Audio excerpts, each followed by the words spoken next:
आज का हमारा टॉपिक चैप्टर नंबर 17 है, एडिशन नंबर 13 में being an effective leader.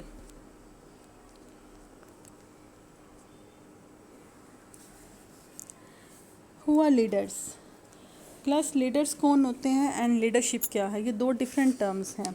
Leader class एक ऐसा पर्सन होता है जो अपनी ओवरऑल जो टीम होती है या जो ग्रुप होता है उसको डील कर रहा होता है, उसको लीड कर रहा होता है। इसके पास मैनेजरियल अथॉरिटी होती है और उसकी मैनेजरियल अथॉरिटी जो है वो पूरी टीम को या पूरे ग्रुप को इन्फ्लुएंस करती है। और इस प्रोसेस को जिसमें हम अपने गोल्स को अचीव करने के लिए किसी लीडर को फॉलो कर रहे होते हैं, that is the process of leadership. Plus different time period पर डिफरेंट जो रिसर्चर्स हैं, डिफरेंट ऑथर्स जो हैं, उन्होंने डिफरेंट थेरीज प्रेजेंट की हैं। हमारे पास ये 3 तरह की थेरीज़ आती हैं। पहली अर्ली लीडरशिप थेरीज़ हैं, इसमें कुछ आपकी कुछ टाइप की थेरीज़ हैं। उसके बाद हमारे पास आते हैं कॉन्टिजेंसी थेरीज़, उसमें डिफरेंट टाइप्स हैं एंड डिफरेंट पर्सनस ने उनको रिप्रेजेंट किया है, डिफरेंट टाइम पीरियड पर उनको प्रेजेंट किया गया है। और उसके बाद हमारे पास कंटेम्प्रेरी थेरीज़ आती हैं। आज का हमारा जो टॉपिक है वो अर्ली लीडरशिप थेरीज़, इसमें हमारी 2 थेरीज़ आ रही हैं, leadership trait theories and second one आती है लीडरशिप बिहेवियर थेरी। क्लास जो लीडरशिप ट्रेट्स थेरी हैं, लीडरशिप ट्रेट थेरीज़ में हम डिफरेंट टाइप्स की जो करैक्टरिस्टिक्स होती हैं जो एक लीडर के साथ कनेक्टेड होती हैं, जो एक लीडर से रिलेट कर रही होती हैं कि आपको कैसे पता चलेगा कि आपकी पूरी जो टीम है उसमें लीडर कौन है। क्लास पहली बात यह है कि लीडर आपका मैनेजर ही होता है और सारे मैनेजर्स जो हैं वो लीडर हो सकते हैं, लीडर नहीं हो सकते, बट जो लीडर्स हैं वो मैनेजर होना कंपल्सरी है। सेकंड ये है कि आपके पास डिफरेंट करैक्टरिस्टिक्स होती हैं जो डिफरेंट पर्सनस के साथ रिलेट कर रही होती हैं। ज़रूरी नहीं कि हर लीडर के अंदर वो सारी की सारी करैक्टरिस्टिक्स हों, बट कुछ यूनिक 8 करैक्टरिस्टिक्स हैं जो हर लीडर में ज़रूर होनी चाहिए। क्लास 1920s एंड 1930s के दरमियान में कुछ रिसर्चर्स ने लीडरशिप के ऊपर रिसर्च की थी और उसमें उन्होंने डिफरेंट करैक्टरिस्टिक्स को आइडेंटिफाई किया था। उन करैक्टरिस्टिक्स में ये हैं कि आपका जो लीडर है उसकी अपीयरेंस से पता चलता है, उसकी सोशल क्लास से, इमोशनल स्टेबिलिटी से, fluency of speech and sociability and different उसके जो फिज़िकल स्ट्रक्चर है उससे पता चलेगा कि आपका पूरी टीम के अंदर लीडर कौन है। बट उसके बाद के टाइम पीरियड पे आफ्टर 1930s में कुछ ऐसे बेसिक ट्रेड्स को, कुछ ऐसे 1930s मतलब 40s में जो है कुछ ऐसे स्पेसिफिक ट्रेड्स को जो है आइडेंटिफाई किया गया था। वो ऐसे ट्रेड्स हैं जो आपकी 8 यूनिक फीचर्स हैं जो हम कहते हैं कि हर लीडर में ज़रूर मौजूद होनी चाहिए, देन ही वो लीडर आपका उसकी जो आइडेंटिफिकेशन है वो पॉसिबल है। उन 8 फीचर्स में या 8 कैरेक्टरिस्टिक्स में सबसे पहले हमारे पास आती है ड्राइव। लीडर क्लास एक ऐसा पर्सन होता है जिसके अंदर एनर्जी लेवल ज़्यादा हो, जो अपने गोल्स को अचीव करने के लिए उसका जो टेम्परामेंट है वो ज़्यादा हो, वो अपनी एनर्जी को डाउन ना करे। उसका टेम्परामेंट या उसका कह लें कि जो सिंपल वर्ड्स में उसे एनर्जेटिक होना चाहिए, ठीक है, एम्बिशियस हो अपने गोल के बारे में, और उसके बाद उसके अंदर अपनी अचीवमेंट जो है अचीवमेंट के लिए डिज़ायर हाई लेवल पे होना चाहिए। कि यहाँ आपका लीडर एक ऐसा पर्सन होना चाहिए जो एक्टिव पर्सन हो, जिसकी एनर्जी लेवल बहुत हाई है।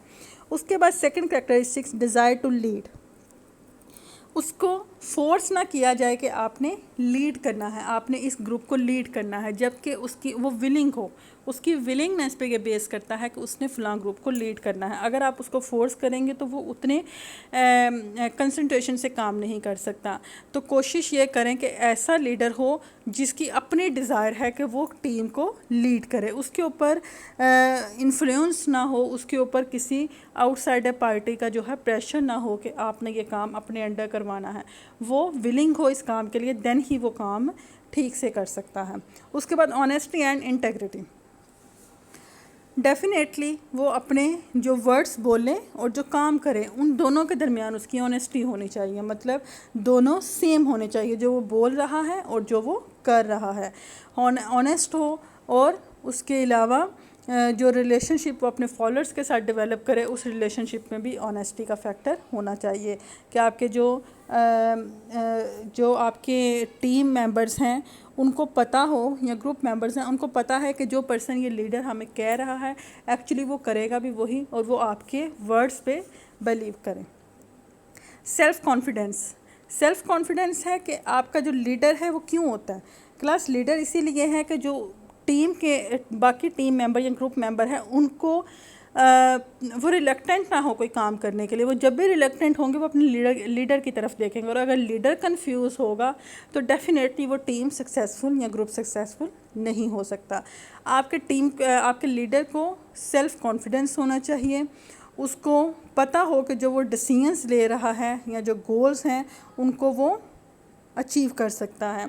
उसके अंदर सेल्फ़ डाउट ना हो, अम्बिग्विटी किसी किस्म की ना हो। कोशिश करें कि ऐसा लीडर चूज़ करें जो अपने वर्ड्स पे, अपने एक्शंस पे और उसके अलावा जो अपनी एबिलिटीज़ पे यकीन रखता हो। इंटेलिजेंस, डेफिनेटली इंटेलिजेंट होना चाहिए, इतना इंटेलिजेंट हो कि वो सिचुएशन को उसी टाइम पर सिंथेसाइज कर सके, इंटरप्रेट कर सके, और उस अगर कोई प्रॉब्लम अराइज हो गई है उस प्रॉब्लम को वो ओवरकम कर सके। जॉब रेलिवेंट नॉलेज उसके पास हो, और क्योंकि आपके जो फॉलोअर्स होते हैं, जो आपके ग्रुप मेंबर्स हैं, उन्होंने आपको फॉलो करना होता है। तो लीडर जो है, अगर आप एज अ लीडर कहीं काम कर रहे हैं तो आपके पास अपनी जॉब के बारे में पूरा नॉलेज होना चाहिए कि मैं क्या कर रहा हूँ, इस जॉब से हमें क्या फ़ायदा है इन फ्यूचर, इसके क्या बेनिफिट्स हैं, क्या कॉन्सिक्वेंसेस हैं। अगर आप प्रोजेक्ट में नाकाम हो जाते हैं उसके कॉन्सिक्वेंसेस क्या है, और अगर आप सक्सेसफुल हो जाते हैं तो देन उसमें आपको क्या प्रॉफिटेबिलिटी एंड बेनिफिट होगा। एक्स्ट्रावर्जन के वो एक जिंदा दिल हो, उसके अंदर वो सोशल ज़्यादा होना चाहिए, असर्टिव होना चाहिए, और उसके अलावा उसमें इतना कॉन्फिडेंस हो कि वो कहीं बात कर सकें। ओके जी, ये ऐसे कुछ ट्रेड्स हैं, ऐसे कैरेक्टरिस्टिक्स हैं जो लीडर में मौजूद होनी चाहिए। उसके बाद क्लास सेकंड आती हैं लीडरशिप बिहेवियर थेरीज़। क्लास ये ऐसी थेरीज़ हैं जो डिफरेंट यूनिवर्सिटीज़ में या डिफरेंट पर्सन्स ने इनको प्रेजेंट किया है। उसमें कहता है कि एक लीडर कैसे आइडेंटिफाई होगा कि वो लीडर है। उस लीडर का आइडेंटिफिकेशन जो है वो उसका बिहेवियर है। उस लीडर का जो आइडेंटिफिकेशन कहने के पॉइंट है या आइडेंटिफिकेशन सिंबल है वो उसका बिहेवियर है। बिहेवियर क्लास ऐसा एक किसी भी पर्सन की ट्रेड्स होती हैं, किसी भी पर्सन का एटीट्यूड होता है जो उस पर्सन के हिडन कैपेबिलिटीज़ को, हिडन क्वालिटीज़ को, उसकी नेचर को प्रेजेंट करता है। बिहेवियरल थेरी में हमारे पास 4 पर्सन्स की थेरीज़ आ रही हैं, 4 टाइम पीरियड में इनको प्रेजेंट किया गया है। सबसे पहले हमारे पास आती हैं यूनिवर्सिटी ऑफ वथ स्टडीज़। इस स्टडीज़ में ये है कि इन स्टडीज़ में ये एक यूनिवर्सिटी में कंडक्ट की गई, और इसमें आपको 3 तरह का बिहेवियर इंट्रोड्यूस करवाया गया है कि एक लीडर जो है वो 3 तरह के बिहेवियर में फॉल करता है। या तो वो ऑटोक्रेटिक होगा, या वो डेमोक्रेटिक होगा, या वो लेज़ीज़ फेयर होगा। ऐसा पर्सन जो यूनिलेटरल डिसीजंस लेता हो, जो एक टीम के अंदर या ग्रुप के अंदर काम तो कर रहा है बट उसके डिसीजंस जो हैं वो सेंट्रलाइज्ड डिसीजन है, मतलब यूनिलेटरल डिसीजंस है, वो खुद ही डिसीजंस ले रहा है, वो अपने डिसीजंस में अपने एम्प्लॉयज़ को पार्टिसिपेट नहीं करवा रहा, या अपने ग्रुप मेंबर से कोई भी आइडियाज़ नहीं ले रहा, उनकी इन्वॉल्वमेंट ज़ीरो है। That is the autocratic style. उसके बाद है democratic style. Class democratic style ऐसा होता है जो आपका बायलैटरल होता है। आपकी डिस्कशन होती हैं आपके ग्रुप मेंबर्स के साथ, और जो लीडर होता है वो लीडर अपने ग्रुप मेंबर से आइडियाज़ लेता है, उन्हें अपने आइडियाज़ उनके साथ शेयर करता है, और उसके बाद आपका एक कोई डिसीजन लिया जाता है। और उसके बाद जो थर्ड टाइप है इसमें ये होता है कि आप डिसीजन खुद नहीं ले रहे होते, जो लीडर है वो ग्रुप्स को एक अथॉरिटी दे देता है कि उन्हें जिस टाइम पे जो ठीक लग रहा है वो काम कर लें। इससे ये है, इसका नुकसान ये होता है कि आपके जो लीडर है उसको एक्चुअली सिचुएशंस का पता ही नहीं होता। अगर प्रोजेक्ट में नाकामी हो जाती है तो वो सिचुएशन के बारे में कुछ भी नहीं जानता, क्योंकि उसने अपने आप को डिसीजन से बिल्कुल या जो ग्रुप डिस्कशन है उससे बिल्कुल बाहर कंसीडर किया होता है। उसकी इन्वॉल्वमेंट लीडर की यहाँ या कम होती है। जो ऑटोक्रेटिक है उसमें आपके ग्रुप मेंबर्स की इन्वॉल्वमेंट कम होती है, लीडर की ज़्यादा होती है। तो क्लास जो हमारे पास बेस्ट स्टाइल आता है या जो बेस्ट वे आता है बिहेवियर का, वो डेमोक्रेटिक है। डेमोक्रेटिक एक ऐसा स्टाइल होता है जिसमें आपकी जो लीडरशिप है वो भी इफ़ेक्टिव होती है और जो परफॉर्मेंस है वो भी आपकी अच्छी होती है, रिज़ल्ट्स आपको ज़्यादा अच्छे मिलते हैं। जो ग्रुप मेंबर्स हैं वो ज़्यादा विलिंग होकर काम कर सकते हैं। उसके बाद क्लास हमारे पास आती हैं दी ओयो स्टेट स्टडीज़। इसमें ये है कि आपके पास एक स्ट्रक्चर आता है, इसमें यह है कि आप रिसर्चर था उसने डिफरेंट डायमेंशंस को रिसर्च किया था, डिफरेंट डायमेंशंस को स्टडी किया था, जिनमें एक जो वो था लीडर, उसके अंदर मोर देन 1000 बिहेवियरल डायमेंशन होते हैं कि आपके बिहेवियर को कौन कौन से डायमेंशन आइडेंटिफाई करते हैं। कोई 1, 2 या 3 डायमेंशंस नहीं हैं, बहुत सारे डायमेंशंस हैं, जिनमें कुछ ऐसे डायमेंशंस थे जो रेलिवेंट थे, कुछ ऐसे थे जो इररेलिवेंट थे, बट वो उसमें मौजूद होते हैं। तो जो आपका लीडर होता है, अगर उसके पास इतने सारे डायमेंशंस में से उसने कोई 2 या 3 डायमेंशंस में फॉल कर रहा है तो आपके लिए स्टडी करना मुश्किल होता है। इस स्टडी को ब्रीफ किया गया था और ब्रीफ करते करते इस स्टडी के सिर्फ 2 डायमेंशंस को इंट्रोड्यूस करवाया गया जो आपके क्या कहते हैं लीडर में मौजूद होते हैं। वो या तो इनिशिएटिंग स्ट्रक्चर में होता है या कंसिडरेशन स्ट्रक्चर में होता है। क्लास इनिशिएटिंग स्ट्रक्चर ऐसा स्ट्रक्चर होता है जिसमें यह है कि आपका जो लीडर है, इसमें आपका जो लीडर होता है वो जो ग्रुप के अंदर जितने भी मेंबर्स हैं उन सारे मेंबर्स की जो पार्टिसिपेशन है, जो वो इन्वॉल्वमेंट कर रहे हैं, जो उनके रोल्स हैं, वो अपने रोल को भी डिफ़ाइन करता है और उनके रोल को भी डिफ़ाइन करता है। उससे फ़ायदा ये होता है कि आपके जितने भी ग्रुप मेंबर्स हैं उनकी ग्रुप के अंदर पोजीशन क्लियर हो जाती है कि आप ग्रुप में किस पोजीशन में काम कर रहे हैं। उसके अलावा आपका वर्क रिलेशनशिप क्रिएट हो जाता है और जो गोल्स हैं वो भी आपको क्लियर हो जाते हैं, क्योंकि ग्रुप के अंदर आपके एक तो कंबाइंड गोल होता है, बट एक आपके स्पेसिफिक गोल्स होते हैं जो हर पर्सन के साथ सेपरेट अटैच्ड होते हैं कि हर पर्सन ने क्या क्या काम इंडिविजुअली करना है। उसके बाद क्लास एक आता है कंसंट्रेशन।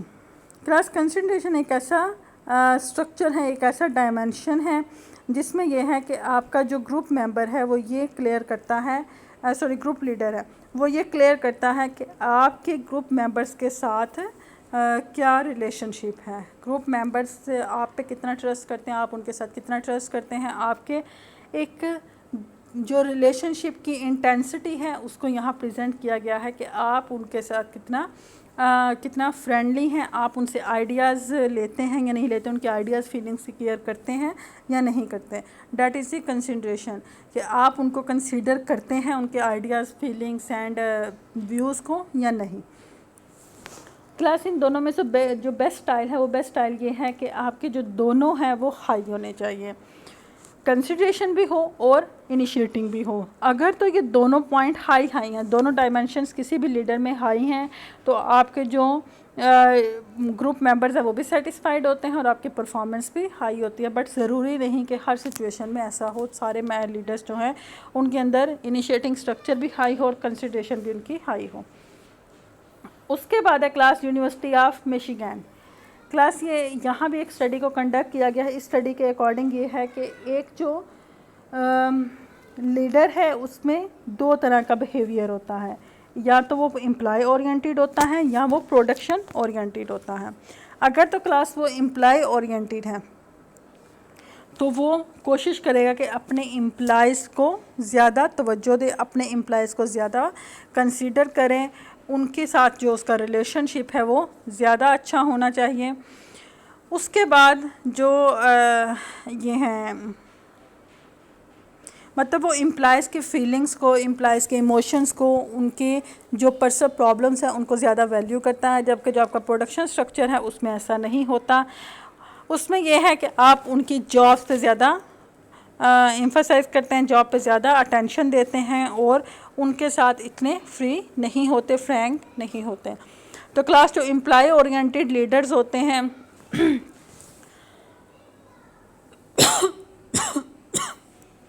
जो अपने एम्प्लॉयज़ को वैल्यू करते हैं, उनके ग्रुप की जो परफॉर्मेंस होती है वो हाई होती है, और जो प्रोडक्शन ओरिएंटेड होते हैं उनके ग्रुप की परफॉर्मेंस इतनी हाई नहीं होती, उनके एम्प्लॉयज़ इतने जॉब सेटिस्फेक्शन उनकी ज़्यादा नहीं होती।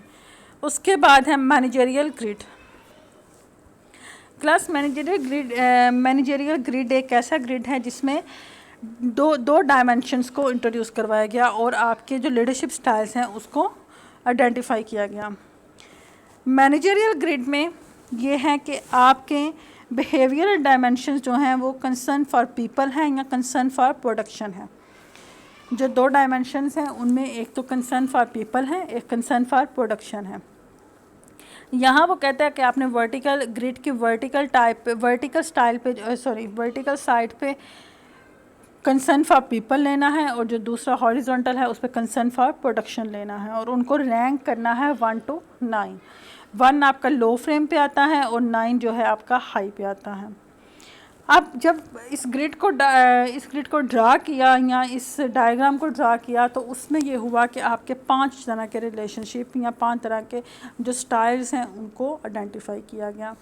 पहला स्टाइल एक ऐसा स्टाइल आता है जिसमें आपका जो बिहेवियर है वो इम्पोवरिश्ड मैनेजमेंट होता है। इम्पोवरिश्ड मैनेजमेंट में ये है कि आपका जो प्रोडक्शन के साथ कंसर्न है वो भी लो है और आपका जो पीपल के साथ कंसर्न है वो भी लो है। मतलब आप एक अच्छे लीडर नहीं हैं। यहाँ आप कोशिश सिर्फ अपने ग्रुप को लीड करने की कर रहे हैं, आपसे ये नहीं देख रहे ग्रुप के अंदर काम किस तरह का हो रहा है, लोग क्या सोच रहे हैं, लोगों के आइडियाज़ लोगों के पास क्या है। यहाँ इसमें ग्रुप डिस्कशन बहुत कम है। उसके बाद सेकंड आता है टास्क मैनेजमेंट। इसमें यह है कि आपके जो प्रोडक्शन है वो तो बहुत हाई है, आप काम पे बहुत ज़्यादा फोकस करते हैं, बट आपके जो एम्प्लॉयज़ हैं उनके साथ आपका कोई अच्छा रिलेशन नहीं है। उसके बाद थर्ड वन, और ये भी ठीक नहीं है क्योंकि आप जब एम्प्लॉयज़ को वैल्यू नहीं करेंगे तो वो उतनी कंसंट्रेशन के साथ एक टाइम आएगा काम करना छोड़ देंगे। उसके बाद middle of the road management, इसमें दोनों चीज़ें इक्वल होती हैं। उसके बाद कंट्री क्लब मैनेजमेंट, इसमें यह है कि आपके जो प्रोडक्शन है उसमें आप इतना कंसंट्रेट नहीं कर रहे, जब बिल्कुल लो है, जबकि आप लोगों को ज़्यादा वैल्यू कर रहे हैं, और ये भी ठीक नहीं है बिकॉज आप बैलेंस पे नहीं है। और जो सबसे अच्छे वाला स्टाइल है वो आपका 9-9 स्टाइल है। इसमें यह है कि आप टीम मैनेजमेंट है, यहाँ वर्क को भी कंसंट्रेट कर रहे हैं और एम्प्लॉयज़ को भी कंसंट्रेट कर रहे हैं। That is the early theories of leadership. अब इंशाल्लाह नेक्स्ट लेक्चर में हम कॉन्टिजेंसी थेरीज करेंगे और फिर उसके बाद हमारी जो है कंटेम्प्रेरी व्यूज़ ऑफ लीडरशिप रह जाएगा। और ये आपका क्लास बहुत इंपॉर्टेंट चैप्टर है।